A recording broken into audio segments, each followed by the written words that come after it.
Doncs bé, ara donarem ja començament al que serà pròpiament les ponències. El primer dels ponents serà el senyor Marc Nieuwhausen. La pronúncia sé que és una mica complicada, però de moment espero que no l'hagi desencertat massa. Doctor Marc,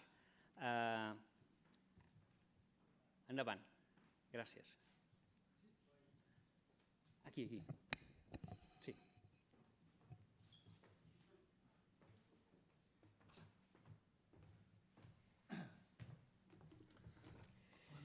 Molt bé.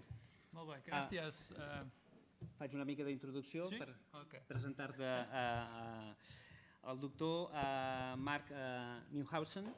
És el cap del programa de contaminació de l'aigua del CREAL, del Centre de Recerca i Epidemiologia Ambiental de Barcelona. Ell coordina el projecte Phenotype, que en anglès això significa efectes positius per a la salut de l'aire lliure en les poblacions típiques d'Europa. És l'acrònim Phenotype. I aquest projecte pretén investigar les interconnexions entre l'exposició a l'aire lliure amb la millora de la salut i el benestar de la població, tant en entorns rurals com els naturals. Aquest projecte es va iniciar l'any 2012 i participen 7 centres de recerca d'Europa i un dels Estats Units. I avui en Marc ens explicarà quins són els resultats que a hores d'ara ja n'estan obtenint. Per tant, moltes gràcies, benvingut i endavant. Moltes gràcies. Buenas tardes, senyores i senyores i col·legues. Ho siento, però vaig a parlar en anglès, perquè és una mica més fàcil. I també, normalment, treballem en anglès al nostre institut. És per això. So I'll explain a little bit about our project, the Phenotype project. But before I start with that, I actually give a little bit of an introduction to the field in this way. You will see the slides there. Unfortunately, I can't put a pointer on, I think. But hopefully we will go through it. First of all, I would like to point out that there's a large variation in the amount of green space within Europe, in particular within cities in Europe. We focus to a large extent what is in cities, that's where our work is. And it actually varies a lot from only a few % of green space in cities to 40, 50% of the city being green space. Also, the satisfaction with green space in city varies quite a lot. If you look at here in the north, in Malmö, for example, 60% are very satisfied with their green space. And if you go further down south, it seems to be also, including in Barcelona, people are not as satisfied with the amount of green space that is around. For myself, I'm fairly new to the field, but one study that really caught my attention a few years ago was a study that was conducted in the early 80s, where Ulrich and colleagues, they looked at patients that were undergoing a gallbladder operation, and they were put in a room, in a hospital room, to recover with one where there was a window towards green space and the other one towards a wall.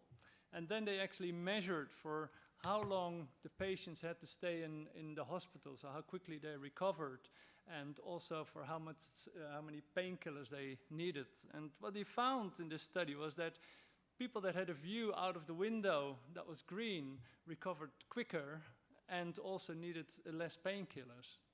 Unfortunately, I haven't seen any further studies repeating this, but I thought this was a wonderful study and showing some of the benefits of green space. Then there have been a number of different studies in the 90s also where they looked at the effects of green space on stress, and in particular on the recovery from stresses when being in green space. This is a study also by Ulrich where he looked at stress, what's measured in different ways on the y-axis. First he exposed people to some stressful event and then took them into a traffic situation, pedestrian mall, or into a green space, into nature. And the people that went to the nature area recovered much quicker from their stress than any other people. I mean, here it's measured by blood pressure, for example. So it shows that you can have this quite quick effects to reduce stress in a very short time. They're only exposing them, for 10 minutes in this case. Now, my area is more on long-term effects of green space, and there are a few very nice examples. This is an example from a study from Japan, where they followed up a group of people for time, and they looked where they went walking, and they what they saw was that those that were walking in greener areas, they were actually living longer. They had a greater life expectancy, up by about 15%. They were living 15% longer. And this was one of the first studies. One of the largest studies that looked actually at mortality was a study from the UK, where they took data from the whole of the UK. They looked at premature mortality. And what they did was they classified the population into 5 levels of green space. They just used some very simple measures. And this is what kind of the results what I saw. So group 1 is the reference group, but had very little green space. Group 5 here on the right had the most green space. And what they were seeing was that the group that had the most green space were 6% less likely to die prematurely than those that had less green space. So real benefits of green space on mortality. Also what they saw, for example, was that the difference in inequalities between the areas between a lot of green space and little green space was the risk of dying was much smaller between the income groups in the areas where there was a lot of green space compared to there was a little bit of green space. So it seems to have also an effect, the green space, to reduce inequalities in this way. Then what I thought was a really interesting study and very powerful study is coming from the US. In the US, there's areas where they have emerald ash borer, a pest in what kills off trees, and there are whole areas where lots of trees are actually dying. This is part of the US, and you can see in the blue part, I mean, there's a lot of infestation, a lot of trees that are dying. We're talking about 100 million of trees, I think, altogether, what we saw actually in this area. At the same time, they were also looking at people dying in these particular areas. And what they found was that there was a relationship between the number of trees that actually died and also the number of people that died of specific diseases. So what they found that, where there was this pest, where there were trees being killed off, actually also there was additional risk for people to die. And it was, on average, they found that there were about 7 people per 100,000 that died as a result for respiratory disease, and about 17 people per 100,000 for cardiovascular disease. This added up quite a large numbers because they found that almost 6,000 deaths they could contribute to for respiratory mortality to the trees dying off, and 15,000 deaths to cardiovascular disease. So these are fairly large numbers, and shows that when trees disappearing, also people may die prematurely as a result.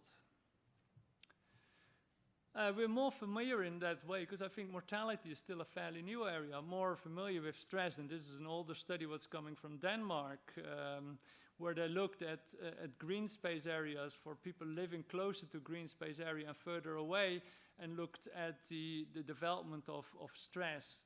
And what they found was that compared to people that left close to green space, if they were living within 300 meters of green space, compared to people that were living further away from green space, living more than a kilometer away from the green space, people that were living further away, they had a 40% higher risk of being stressed compared to the people living closer. The stress, mental health, I mean, been the topic of a number of different projects, but often it's done cross-sectional. So at one stage they look at, what is green space, and then how many people are depressed or stressed or have some other form of mental health. But in the UK, they're starting to look more also longitudinal, so follow up people over time And this is a recent study that came out this year where they looked at this, where they also looked at stress and mental well-being in general, and life satisfaction, and in a longitudinal way from the UK, from the health study. And they also found that those who were living in greener areas were less likely to develop or report mental health problems, and also had a greater life satisfaction.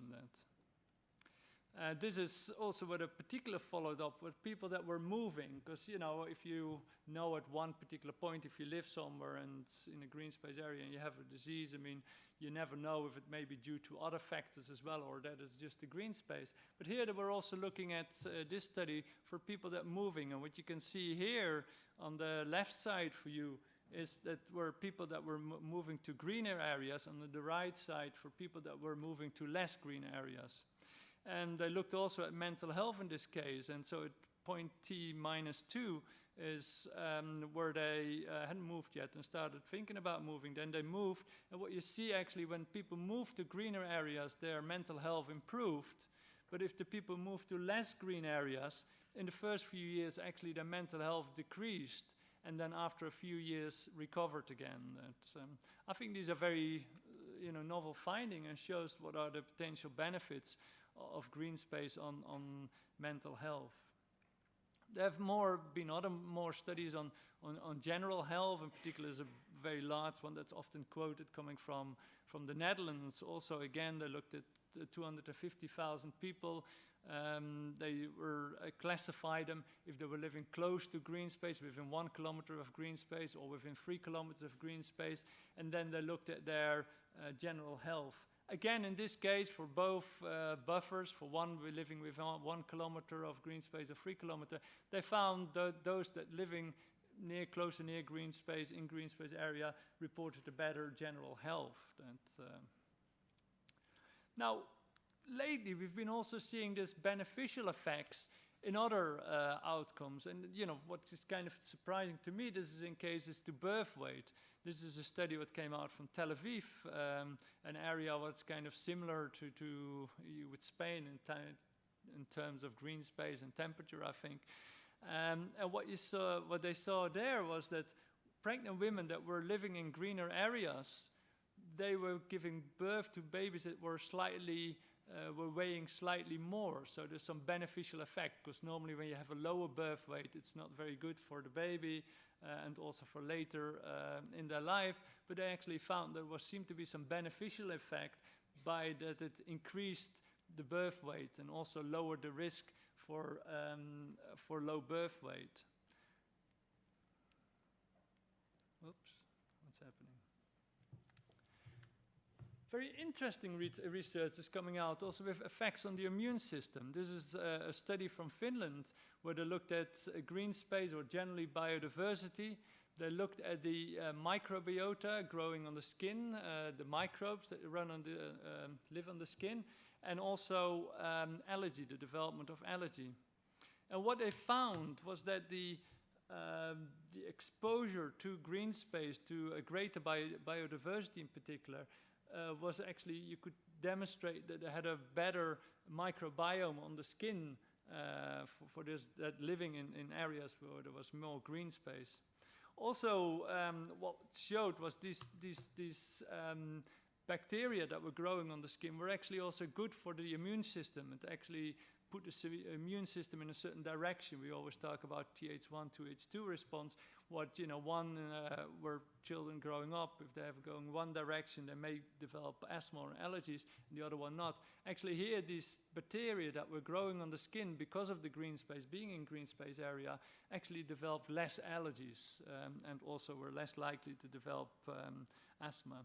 This is one of the first studies coming out on this, and of course this needs to be repeated as well, but it's actually quite exciting. I mean, perhaps our body needs green space. It needs to be exposed to greater biodiversity. It needs to develop microbes that are good and can regulate our disease. I mean, there are many other studies now. I won't go into that. I just wanted to give some examples, but there are also studies looking that there are beneficial effects on crime, that green space actually can reduce crime rates, that it also can reduce obesity.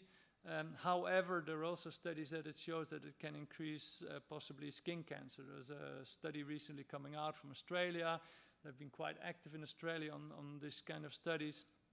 And then maybe that people go out more when there is green space, go out more in the sun, and may get more skin cancer. Of course, there are other concerns like Lyme disease that's been related to green space, and up to a certain extent also allergies from pollen. I mean, that there may be green space, you have the wrong green space, and I'm sure Jordina will be talking about it later, about the specific aspects of it. So, but why do we actually see these beneficial effects? Why do we see reduction of premature mortality, reductions in stress and this kind of things, or improvement in mental health with green space? We don't know exactly, but we have some idea. Perhaps it's just that, having green space is what I showed you, that it may reduce stress. Perhaps you're quicker to recover from stress, like the restoration aspects. Some others suggested it may be an increase of physical activity. If you have more green space around, it increases your physical activity. You're more likely to walk or to cycle. And we know that physical activity is extremely important for people. I mean, we need more physical activity. A lot of people are not enough physically active, and in particular, we need it to stay healthy. Others suggested that it's more an increase in social context or social cohesion. When there is more green space, people may go out more, meet more other people, but also may be beneficial. We know that social context, social cohesion are also extremely important for good health. Others have suggested it may actually be reducing air pollution levels. We know that air pollution levels are related to mortality and other diseases. Where there is more green space, it seems to filter out some of the air pollution, or there may be just a replacement. Where there is green space, there may not be no cars, so you have lower air pollution. Also, noise may be reduced, or you may actually create a better acoustic environment. It's nice to listen to. It's nice to listen to birds than to cars, to be honest. And also the other thing, particularly in cities, that maybe that the green space reduces the temperatures, the heat island effects. We have a lot of concrete in the cities, a lot of asphalt, what absorbs the heat, and normally cities are 4 or 5 degrees warmer than surrounding areas. Also, we know that extreme temperatures actually can lead to increased mortality and morbidity. So these are all these kind of factors. And then fifthly, the immune response. That's what I just showed you is more new, saying that perhaps, it's related to certain microbes that actually may stimulate certain immune responses for what it is. Now, a lot of these kind of mechanisms have been studied separately, trying to explain health, except for one recent study that came out of the Netherlands that was published last year, where they tried to explain, to see which of these mechanisms, like stress, social cohesion, or physical activities, are related to general health.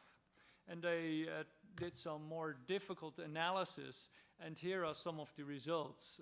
So where you see here on the top one is where they try to, for quantity of green space, they try to estimate what percentage of general health is explained by the different mechanisms. So in red it's stress, in yellow is cohesion, and then in green is physical activity, and then purple is all three together. So if we look at general health, for example, they suggested that about 20% of the general health can be explained by reduction of stress, 25% of cohesion, and a much smaller percentage of 5% or so by physical activity. And so you can see some of the others, but the overall picture is that physical activity doesn't seem to be contributing that much as a mechanism, but it's more like some of the others, like stress and cohesion, that seem to be important mechanism by explaining the beneficial health effects in this case. It's only one study, it's only done in the Netherlands. They have a lot of green space there.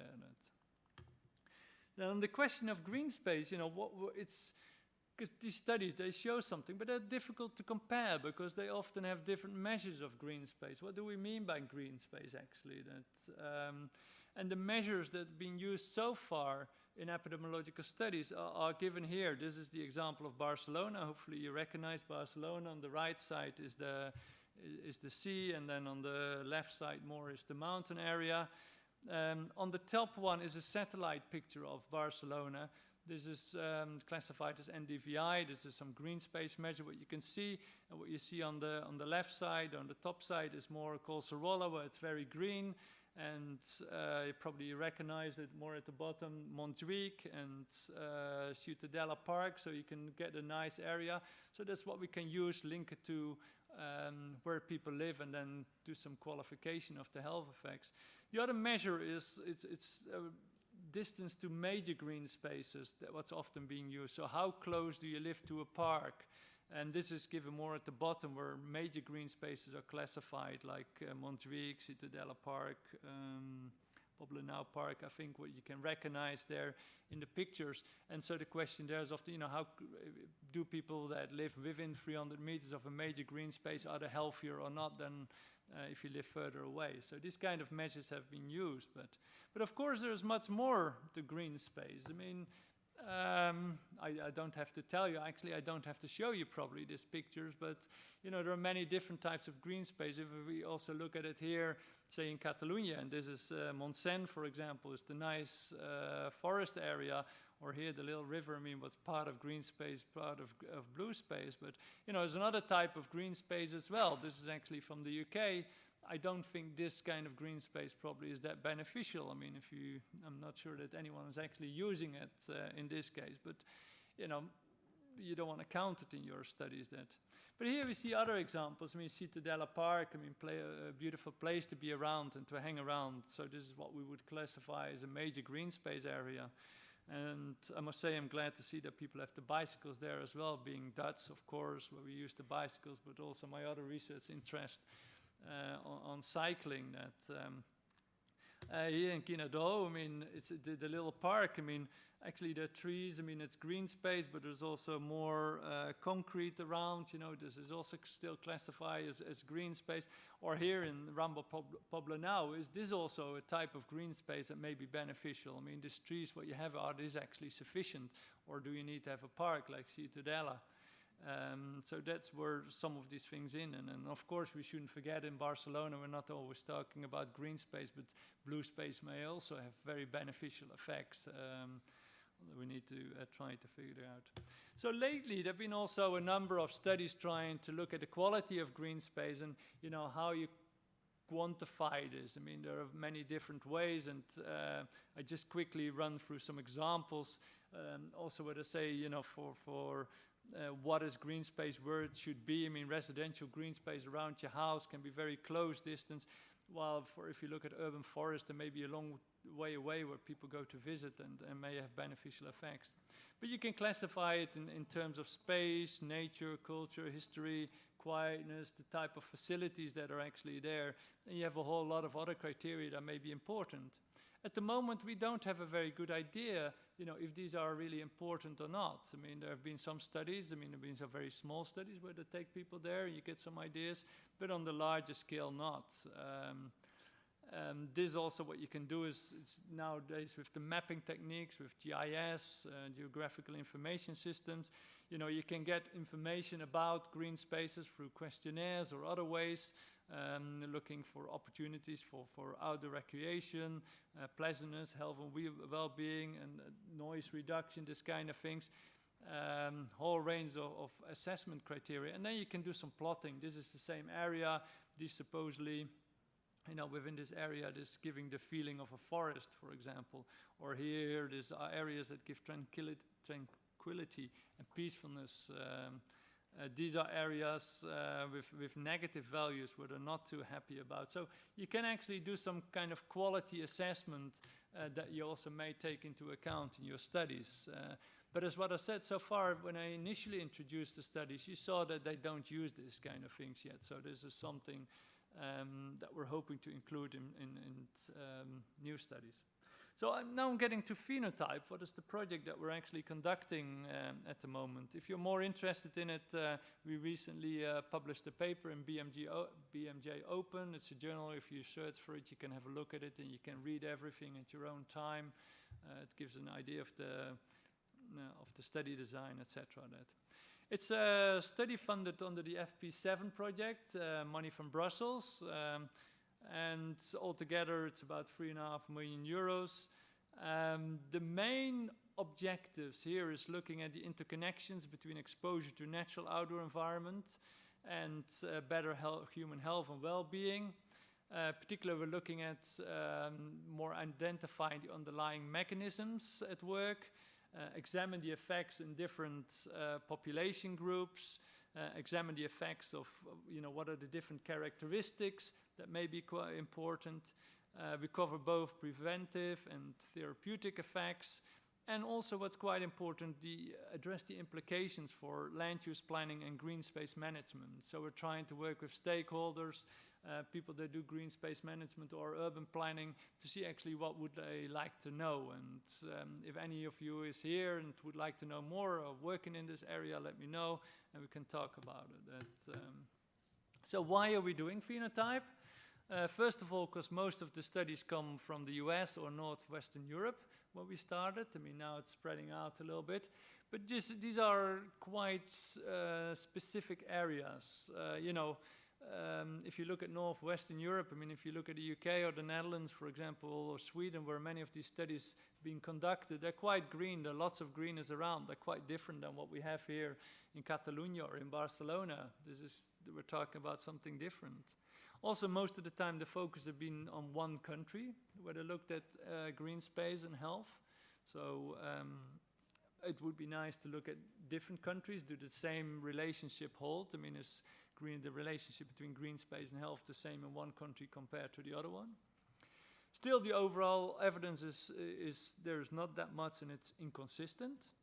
We need more evidence, particularly for urban planners. They need to know how much green space do we need in our cities, what type of green space. They're asking us all the time. I mean, how much do you need? I mean, how much do we need? How much are a few trees enough? Do we need a park? How big does the park need to be? Where does it need to be? This kind of questions that are coming up. Also, what is green space actually? As I showed you some photos, I mean, green space, you think about green space, but green space is quite different. So, as what I said, little attention has been paid to the quality of green space, so we want to put in some quality assessment. That often the focus has been on one mechanism, just looking at physical activity or stress or noise, air pollution reduction or something. And now also new technologies have become available that we actually can use. We can get more information from people. So as a good EU project, work is divided in different work packages. The top, it's land use planning and management. It's kind of an important area for policies. Then we do 3 different types of studies. And all of them need to have some kind of assessment of green space. So we spend a lot of time discussing what is green space, how do you measure it, what are these indicators that we're going to use in our studies. And we spent a couple of years talking about it, the amount, the type of green space. And then we have 3 areas, is what I said, more the epidemiological studies. So here the question is, for people living in green space, are they healthier than people that don't live in green space? Or people that have a lot of green space, are they healthier than people that don't have as much green space? In terms of mortality, in terms of neurodevelopment, in terms of mental health, in terms of birth outcomes, in terms of obesity. We normally piggyback on to existing studies where there are registers, where they're already doing studies. We add measures of green space and use it in that way. Then the second work package is on the mechanism assessment, where we look specifically at what mechanisms are at work. So we look at people living close to green space and people living further away, and then see if there's a difference in stress or restoration. Is there differences in physical activity? Is there differences in social interaction? Differences in levels of air pollution? And we're doing this in 4 cities where we interview 1,000 people in each city, including Barcelona. And then we do a few smaller studies, what we call therapeutic studies. People that just have had a bypass operation, we take them to green space or another space and see if they recover quicker. Or here in Barcelona, we take people to Collserola, to the sea, and to an urban environment, look at stress, blood pressure, heart rate variability, and this kind of things. And then we discuss what are the implications for land use planning, for policy, and this kind of things to bring that in. So a little bit about work package 2, the mechanism assessment. We don't have any results yet, but I just quickly want to give you an idea of the design of this. We're doing it in 4 different cities. In Barcelona, here in Catalunya, Kaunas in Lithuania, Stoke-on-Trent in the UK, and in Doetinchem in the Netherlands. So we selected 30 different neighborhoods with varying degrees of green space and also different levels of social economic status, because that's often important as well. And then we did a questionnaire survey of 1,000 people in each city. Then out of these 1,000 people, we also selected 100 people that we gave a smartphone. They were carrying a smartphone with them for a week. And then actually we were tracking where they were going. So we could see where they're going into green space or not, where they were exposed to green space. We also, the phone measured physical activity levels, so we know where they do physical activity. And we send them so now and then an SMS to see if they were stressed or not, and some other questions, just to look to see how were they feeling that. Furthermore, we did also some in-depth interviews in each city, 20 people where we went did very detailed interviews about how they felt about green space and this kind of things. This data is at the moment being analyzed, so I don't have any results. Then we also collected quantitative data on GIS, remote sensing, and photography and this kind of things, and I'll show you a little bit. So we use a lot of remote sensing, we use satellite data to come up with things, we use questionnaires, we use these tracking devices, and also audits. So this is the picture I showed you before. The top one is satellite data, what we used to identify green space. And also for satellite data, you can get different qualities. These coming from different satellites. For example, on the left side, the Landsat satellite, not a high resolution, world view, very good resolution. You can go down to the trees. Unfortunately, for the right one, you have to pay. And the left one is free, so we end up with the left one. So here's the phone that people were carrying. Measure where they go, so we can track them to see if they were visiting green space, and also to see if they were doing physical activity in this green space. That's what we wanted to know. Are people more active in green space? Or if they live closer to green space, are they more active? Are they more likely to go outside? Then we did audits in the different cities, looking at access to green space, recreation facilities, amenities, aesthetics, incivilities, safety, and usage of green space. So, people went around to get a much better idea of the quality.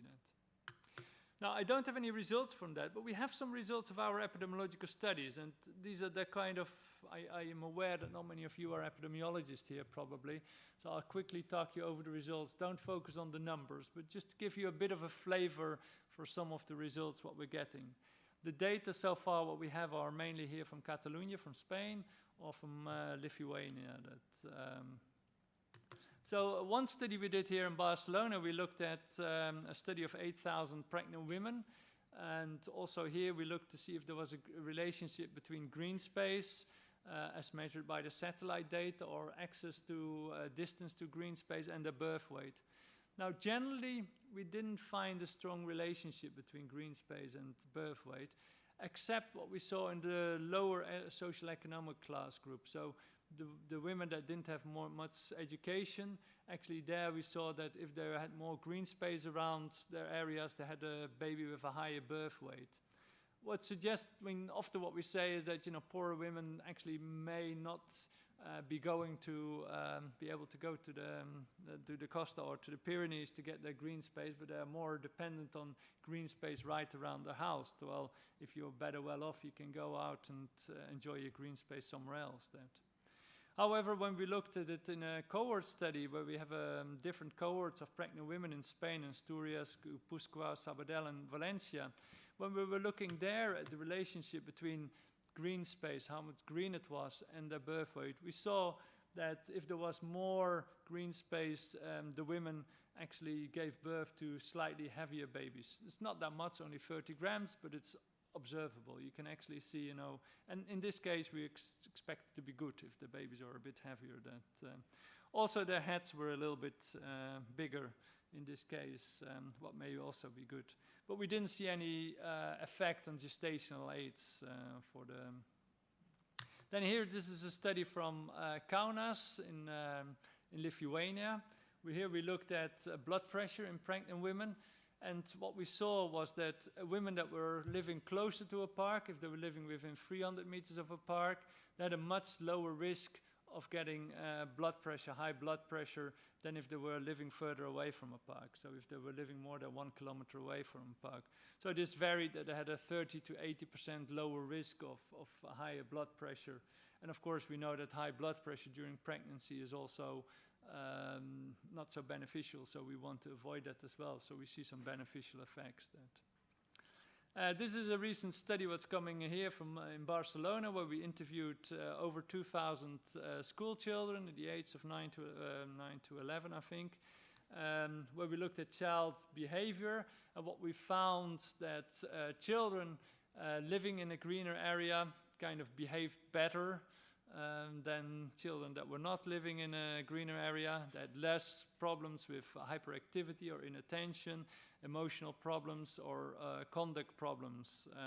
In particular, this slide actually, where we looked the greenest, when we take the satellite data where they were greener. I know it's a lot of data, forget about it, just take the overall message that children in a greener area were better off in this case.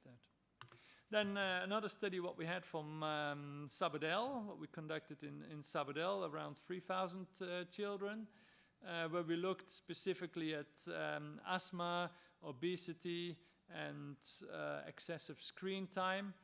In this case, what we found was that children in a greener area were less likely just to be sitting or looking at the TV. They were more likely probably to go out, so about 15% less likely to be inactive or more looking at the TV. Also, they had a 10% lower risk for being overweight or being obese in this case. We didn't see much effect on asthma as such, on asthma symptoms, so there didn't seem to be a correlation. However, when we split up the green space into parks or forests, is what we saw that there was an association between living near a park or visiting a park and asthma. There was about a 50% extra risk, but if they went to the forest, this was not the case. Our interpretation was that perhaps in the park there are some trees around that have been planted that may be allergenic, and in the forest this may not be the case. So I think that was also kind of a nice finding. Furthermore, we also saw some beneficial effects on obesity, where there was a lower risk of obesity both in the parks and in the forest. Also here, there's a study from Kaunas on cardiovascular disease. What we found was that also in a group of 5,000 adults who looked at cardiovascular disease, cardiovascular mortality, and what we saw that people that were living further away from parks were about 30% more likely to develop cardiovascular disease, or 60% more likely, if they were living further away and were not using green space. So that, people living closer to the park were less likely to develop cardiovascular disease. And this is one of the last, the last studies what we're doing here in Catalonia, where we're using the Catalunya Health Survey. You may have taken part of this as well. There's about, I think, 8,000 to 10,000 people actually were taking part. And we looked at also at green space. We assigned a green space measure, both with the satellite data or access to green space, and then looked at self-perceived health, self-perceived mental health, also the intake of tranquilizers, intake of antidepressants, and sleeping medication. And generally what we saw that people that were living in greener areas had a better health, better mental health, also were less likely to take medicines or tranquilizers or antidepressants. These are preliminary data. This is the first time I think that we show them, so don't quote them please at the moment. We're still analyzing, but We didn't see the same benefits of blue space, but this was a much smaller group, so it seemed to be here the green space. But I think these are very interesting results and also show the potential of using ongoing studies, because the Catalunya Health Survey is being done every 5 years, so you can use this data. Now, finally, I come to the green space management. What is important for green space managers? What should I look at? I mean, and we're doing a review of the literature to see what kind of indicators you may be using to measure the quality of green space. Just to make it for the future, I mean, what they can do. And based on the kind of literature review is, there are things coming out, a different criteria, and the first one is ownership. What is a very important distinction if green space is public or it's private. I mean, that if it's private, other people may not be able to use it, and therefore, you want to have more public green space that is accessible to everyone. That's perhaps less an issue here, but if you go, for example, to the UK, you've got many private areas, so important. As what I said before, size and shape is important, seems to be important, but we don't know yet exactly what size, what shape, for which mechanism, for what outcome. So hopefully in the Phenotype project, we can actually define this a little bit more. Is it one big park better than 10 small parks? We don't know. Biological characteristics, in particular looking at biodiversity, it seems to be that, the more biodiversity, the better it may be. How much, we don't know exactly. I think that also functional uses, in particular from the US, it seems to come back that, if there's some functional uses, if there are playgrounds, other things that people can do in green spaces, maybe attractive, people go more, maybe an important indicator for this. Where it is based, how far away from it. Small green spaces probably need to be fairly close to where you live, because you're not going to travel to go a long way to go to a small green space. But perhaps a big green space, a forest, may be further away. You may be willing to travel quite a long way to go to a larger green space. So we don't know exactly. We're trying to figure out this as well. That, of course, the maintenance or management of the green space, I mean, we all want to go to clean green spaces, where there's a sense of security, a nice conduct of everything, to make it attractive for people to come. That as soon as there's crime, sense of insecurity, a lot of dirt around, it's not very attractive to people. That community identity, it needs to have some kind of identity, history, culture. It seems to be very important to people. It's keep coming back. I mean, there needs to be some attraction for them. I mean, some connection with the people. That what may be important. That, and then of course things that are more difficult to regulate or to do with, but it's weather conditions or. But even there, I mean, it may be, what parks that are somehow a bit hidden, or where you get areas where there's not too much wind or not too much sun, may actually be much more attractive to people than open places and where it's too windy and all this kind of things. So also that's something to think about. So that I come to the end. Of course, there are many people involved in the research. Not all of them. This is my research group. I couldn't find the picture so quickly from the Phenotype group, but it's much bigger. But just to give you an idea that many people behind it. And if you're interested more in the Phenotype project, visit our website, phenotype.eu, or send me an email and or come to visit us at Creal. I don't know if I have the picture. Yes, here. We're in the PRBB building at the bottom floor. And you're always welcome to visit us. Hopefully in a few years' time I can give you a few more results of the Phenotype project. Many thanks. Thank you.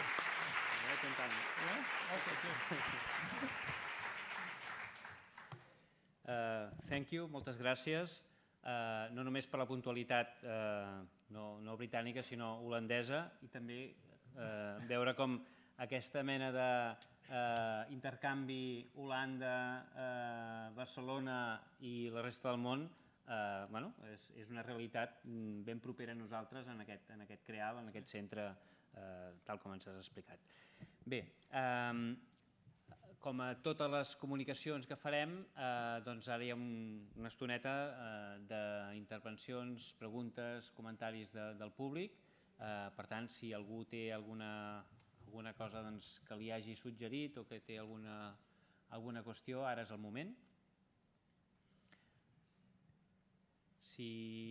Mentre us les aneu pensant i per trencar el gel, jo tinc una qüestió, te la faig en català i si vols després ho aclarim en anglès.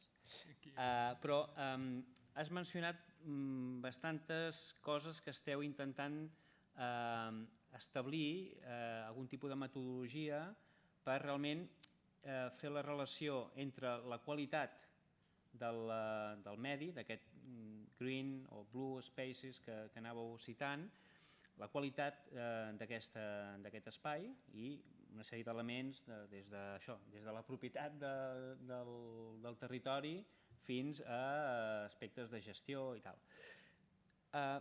Però m'ha semblat que potser quedava una mica, en pocs casos, feia una relació, per exemple, amb un índex que des del món de la gestió dels espais naturals sovint es fa servir molt, que és un índex d'abundància d'espècies, per exemple, de biodiversitat.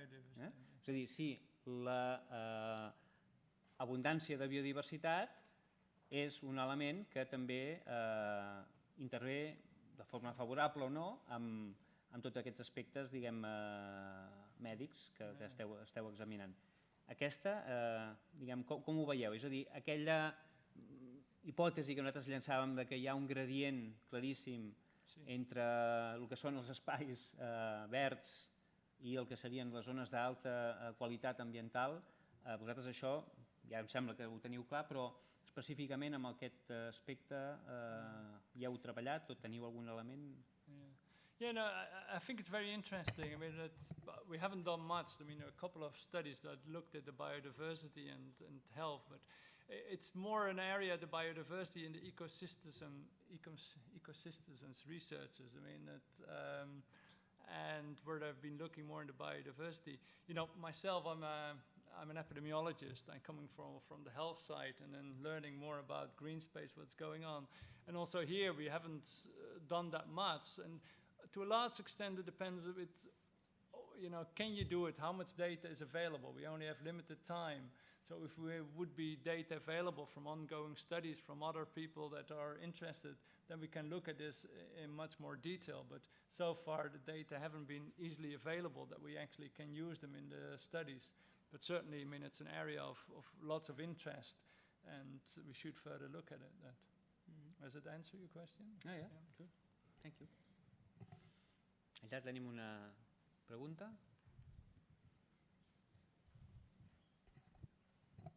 Hola, bona tarda. Bueno, serien com dues.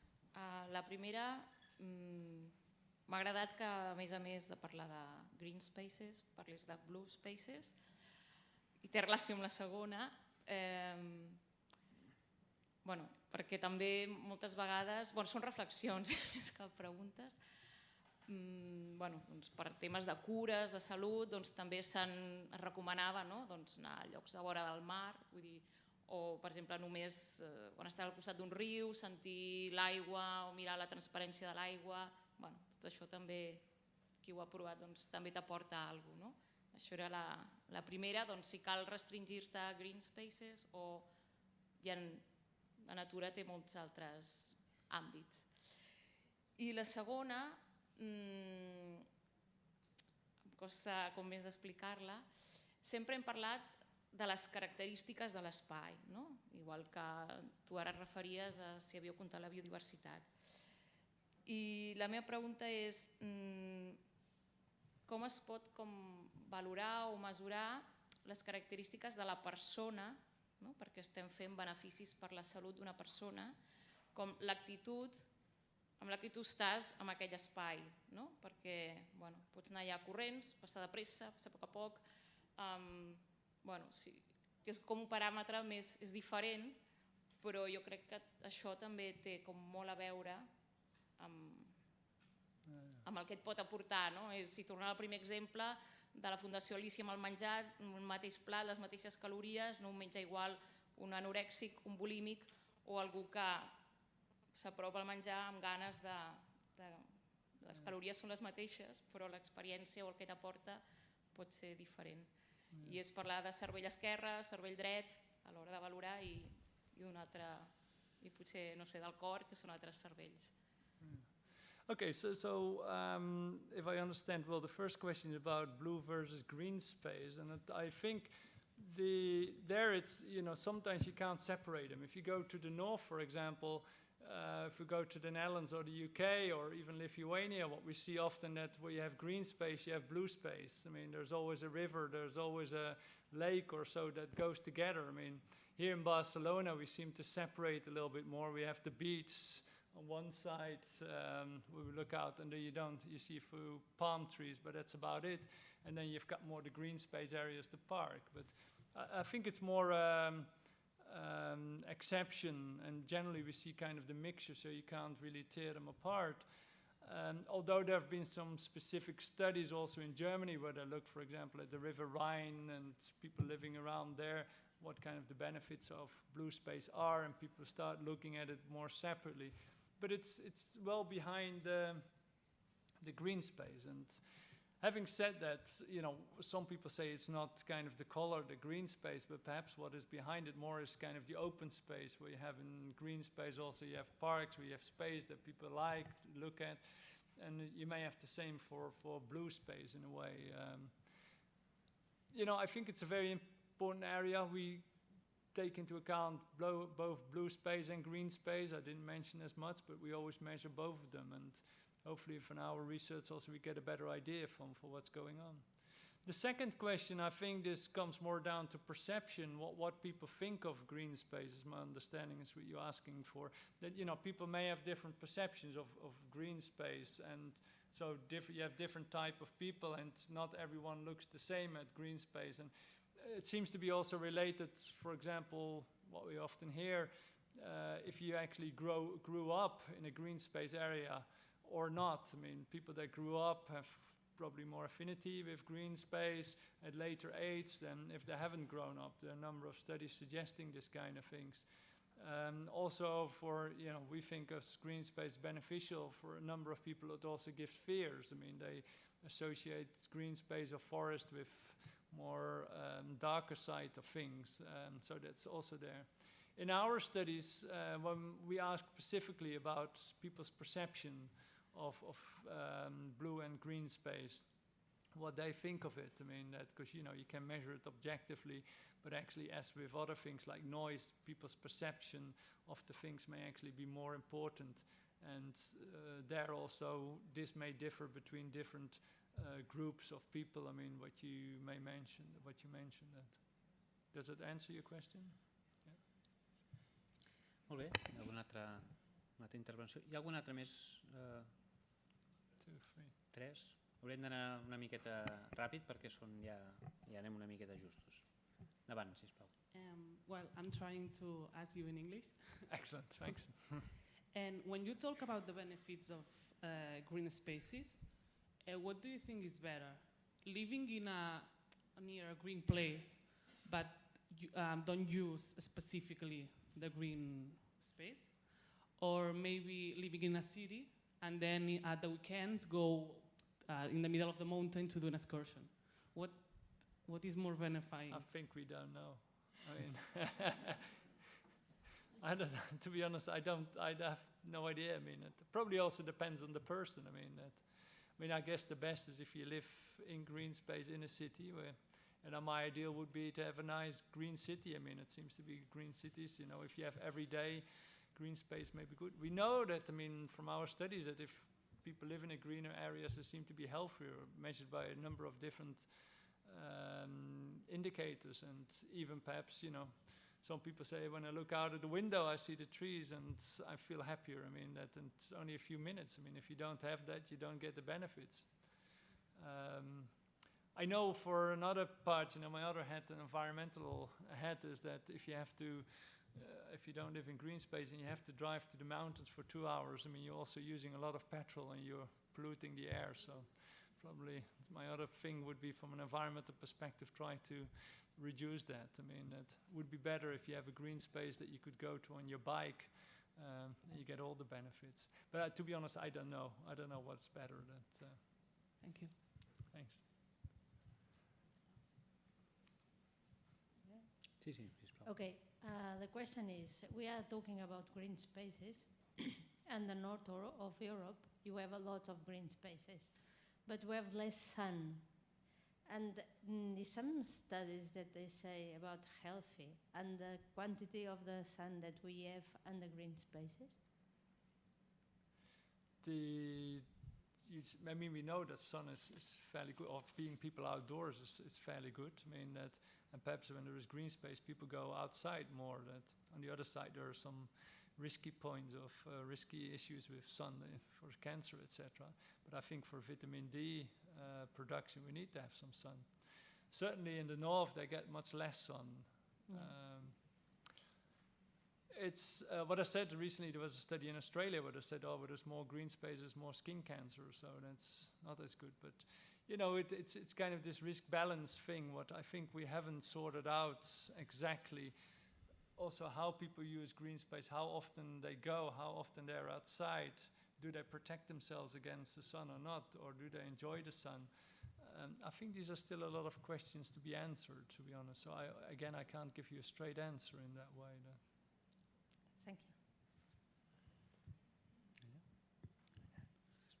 you. What do you think about artificial green spaces? I don't know. Artificial is like in a kind of inside or so, or more like made from plastic. No, I mean when you put the green spaces in a non-natural situation. Yeah.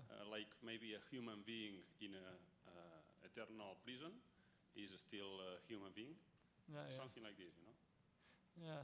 I don't know, to be honest. That I haven't thought about that. I mean, more thinking about green spaces that people can go out and visit. That may have some benefits. I mean, there's quite a few studies looking at the indoor environment when there are more plants around in the offices, that people are happier to work, healthier to work. These are not artificial, but they're still being put there. So, yeah, let's discuss further. Last Hola. question. Per allà. Sí, hola. I want to ask about the difference between the cities you have studied, because I think in the Mediterranean country we have the tradition of the compact village, no? And so, what is in the Mediterranean country a green area? We are used to live in a village. Yeah, I mean, it's what I said. It's a big question. What is green space? How much do you need? I mean, and you're right that, like, for example, Barcelona, it's very compact. I mean, it's close together. There's not much green space. There is a green space plan to increase green space over the next 20 years or so. What is quite different to other cities, if you go up north, are much more widespread, more green in there. That in that way, I mean, it should be like in Barcelona. It should be much easier to get around on your bike and cycle from one place to the other. And like in the north, it would be more difficult. The distances are larger. But what you actually see is that people are more using here the car and don't cycle as much. And in the north, they're cycling more and don't use the car as much. So, I mean, I think these things, then you still need to change a bit, this kind of density of cities and the use of green space. And I think we're still at the early stages to see, what is the optimal ratio, what is the optimal measures. I mean, how dense the city should be, how much green space there should be, how do you plan this kind of things. And we don't have a very good idea so far. I think there's some, if you ask landscape architects, they will say, oh yes, I know, you do this and this, that works. But these are most of the time small case studies where this kind of things work. But on a larger scale, on a city scale, we don't know that much. I mean, that now here we have existing cities. If you go to China, I think 5 new cities of 1 million people arise every year or so. They go very quickly. They need to design new cities. For them it's the question, how dense are we going to make a city? How much green space we're going to put in that. If the cities are very dense, you don't have to travel that far. If they make them very widespread out, you need to travel a lot. A lot of people use the car, but it's not good. And so these kind of things, I don't think we have answered that yet, but we're starting to understand that we see lots of differences. Molt bé. Marc, Gràcies. thank you, moltes gràcies. Moltes. Esperem que ens seguirem trobant en el futur. Endavant. Gràcies.